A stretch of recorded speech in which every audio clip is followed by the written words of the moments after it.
gobernado ocultamente por las grandes instituciones internacionales y por las multinacionales de una manera opaca, etcétera.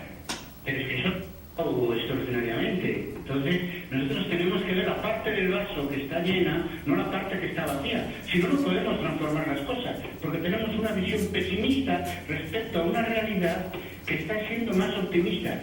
¿Qué era el Fondo Monetario Internacional? El Banco Mundial de Comercio hace 5 años y lo que es ahora, con la rebelión que ha habido contra las políticas neoliberales en el mundo, hubiera sido posible si la globalización no hubiera cambiado, que el fenómeno de Venezuela, el fenómeno de Bolivia, el fenómeno de Ecuador, incluso la situación de Argentina, incluso la situación de Lula. No, vivimos un mundo muy distinto y nosotros tenemos que poner nuestros conceptos y nuestra acción intelectual a la altura de la acción histórica que se está produciendo en este momento.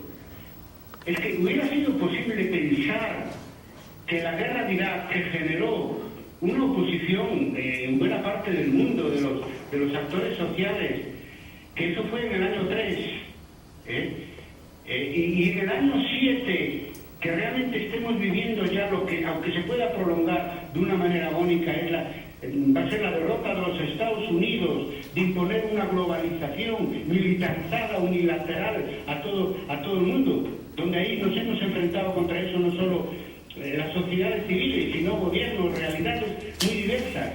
La globalización alternativa es una realidad. En mi opinión, la universalización que se está produciendo tiene partes negativas y tiene partes muy positivas. El Internet es un medio de comunicación global que de momento no es, y yo dudo en el futuro que pueda ser controlado por poderes centralizados, en este caso por el imperio. No lo va a ser, ya no puede ser. Hay toda una insurgencia general. También participamos desde la universidad en eso, que sin grandes alaradas y sin hacer gran ruido está cambiando las cosas.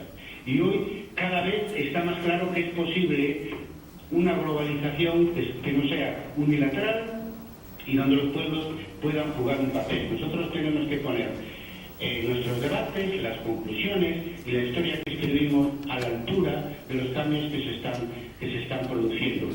Y yo deciros que, bueno, naturalmente hay prolongaciones coloniales y mentalidades autocolonizadas. Yo me estoy encontrando en toda América Latina, también todavía en España, etcétera, muchos colegas que piensan que lo que hay es que trabajar pues con países pues hablando inglés, francés, etcétera, en algún caso incluso alemán, que es donde realmente pues nos pueden pues dar una legitimidad académica, donde realmente todavía se piensa que están las pues, iniciativas de futuro. Que nosotros muchísimo ya no estamos por ese lado, ya hemos roto con el eurocentrismo hace mucho tiempo. A mí, cada vez que voy a América Latina, en el plano puramente cotidiano, pues me da vergüenza, aún se puede identificar a los españoles como los antiguos colonizadores. Y siempre que puedo digo que, desde luego, mis antepasados no llegaron a caballo aquí.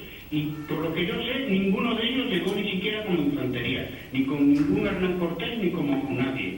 Y además, recuerdo que a su comandante Marcos le mandé una vez un libro mío que se llama así, Mentalidad Justiciera de los Irmandiños, siglo XV, para que se sepa que había rebeldías e insurgencias populares en Europa antes, durante y después de la colonización de América.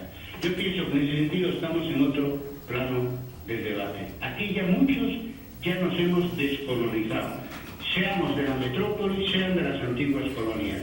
Aquí ya muchos ya no nos creemos que la globalización es un fenómeno que puede servir solo para los poderes establecidos, sino que está sirviendo más, igual que la democracia, para los estudios, para los poderes subalternos. Lo que hay es que llevar hasta las últimas consecuencias el pensamiento autónomo, cosa que no ha hecho, por otro lado, y con esto termino, los que de una manera sugerente y maravillosa han ideado los estudios subalternos en la India, porque no sé si lo sabéis, pero se han ido a los Estados Unidos y hoy los estudios subalternos, pues una minoría se ha quedado en la India y tiene la posición inicial gramsciana de todo ese movimiento de crítica, en nuestro caso de la historiografía que venía de la metrópolis, pero otros muchos probablemente o seguramente los más importantes se dedican a hacer historia del discurso o discursos anticoloniales, pues cediendo a esa tentación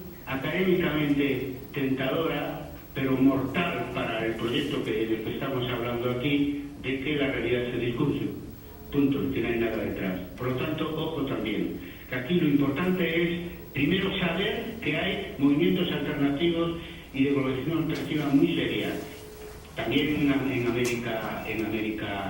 América del Sur, que es que aquí se está viendo alternativas de globalización en el cono sur realmente muy importante, que está vinculada también Bolivia, y ya digo, si está medio vacío y medio lleno el vaso, si queremos transformar las cosas tenemos que ver lo nuevo que hay y apoyarnos en la parte llena, porque es que si no nos encontraremos maniatados para contribuir a esos cambios. Y saber que las palabras, aunque fueran ideadas en Europa, el idioma que habláis también, porque fue formado aquí en España, no es el mío propio vernáculo, que yo soy gallego de origen y de habla diaria, por lo menos en mi medio diario y en la propia universidad. Pero por lo tanto tenemos que, hablando de español, cambiar el mundo. Pues muy bien, tenemos que en el contexto de globalización y de universalización, que tiene parte positivas y parte negativas, situarnos ahí y ganarles la guerra, porque algunas batallas estamos ganando, pero ganarles toda la guerra a los que pretenden reproducir el antiguo statu quo en el nuevo contexto histórico. Y en eso yo sé que estamos, Esteban, juntos, ¿no? Discutiendo naturalmente, siempre, ¿no? Porque si no, pues pierde eficacia todo lo que podemos hablar. Doctor Barros, abusando un poquito de su paciencia, vamos a dar una última pregunta, por favor, de Juan Angola, que es presidente de la comunidad afro-boliviana. Por favor, Juan. Doctor, muy buenas tardes. Puntual, ¿cómo consideran los historiadores españoles la historiografía afro-latinoamericana y la de Bolivia en particular? En los centros educativos de su país se habla de la historia del comercio humano. Esa es mi pregunta. Muy bien.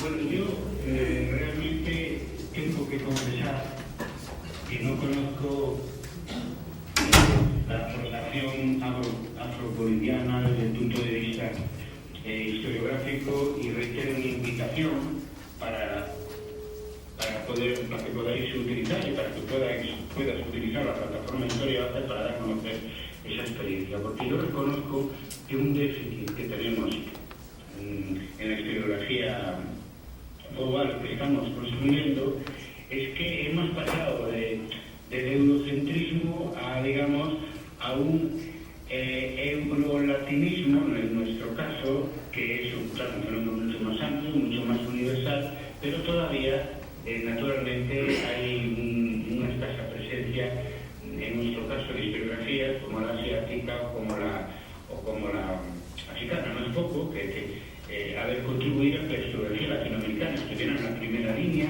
del debate y de las aportaciones universales. También era, digamos, nuestra obligación como historiadores españoles, me refiero a los que estamos en historia de debate, y eso sigue siendo una asignatura pendiente, ¿no? También para el movimiento de globalización alternativo, llamado en su primer momento antiglobalización, sigue siendo un problema pendiente. Se ha organizado un foro pues en la India, el último también, en fin, pero con resultados diversos, y hay todo un esfuerzo para que África, no me refiero a los que estáis en Occidente, ¿no?, sino África de una manera más directa y así participe más en el mundo que estamos construyendo, no nuevo, o que queremos construir nuevo, lo cual no es nada fácil. Y es un problema de futuro muy grave, sobre todo si nos referimos al tema de China, por su potencial demográfico, económico, cultural, y el papel se va jugando en el mundo un plazo de unas décadas